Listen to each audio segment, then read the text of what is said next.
तर आपली एक सिस्टीम बनलेली आहे की जेव्हा कुठलाही इन्व्हेस्टर जो आहे तो या सिस्टीममध्ये ज्यावेळी एंटर करतो तो फुल प्रूफ झाला पाहिजे आणि फेल प्रूफ झाला पाहिजे. म्हणजे त्याच्या एक एक रुपयाला त्यांना कामाला लावता आलं पाहिजे.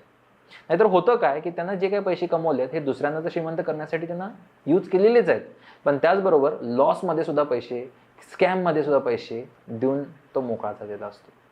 मग तो जेव्हा फायनान्शियल आझादी किंवा एम इन्व्हेस्टमेंट ह्या प्लॅटफॉर्मवरती जेव्हा येतो, हे दोन्ही प्लॅटफॉर्म एवढे सेफ बनवलेले आहे की ज्या ठिकाणी जेव्हा इन्व्हेस्टर आत येतो तर त्या प्रत्येक प्रश्नाचं उत्तर क्लिअर झालं पाहिजे की कुठली नाही केली पाहिजे, कुठली केली पाहिजे आणि कशामध्ये माझा फायदा आहे, कुठं माझा पैसा माझ्यासाठी काम करून देऊ शकतो, या प्रत्येक प्रकारचे गाईडलाईन्स त्यांना या पूर्ण सिस्टीममध्ये बसले जातात.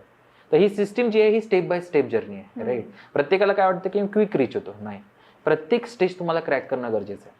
पहिला माइंडसेटचा आहे, मग इन्व्हेस्टमेंट करत असताना पहिल्यांदा आपल्याला आपलं बजेटिंग करणं गरजेचं आहे की माझ्याकडे येणारा पैसा किती आहे, खर्चासाठी जाणारा पैसा किती आहे, ह्याचं मनी मॅनेजमेंट करणं गरजेचं आहे पहिला, कारण त्याच्यातूनच जो पैसा राहतो त्याच्यातूनच वेल्थ क्रिएट करणार आहे.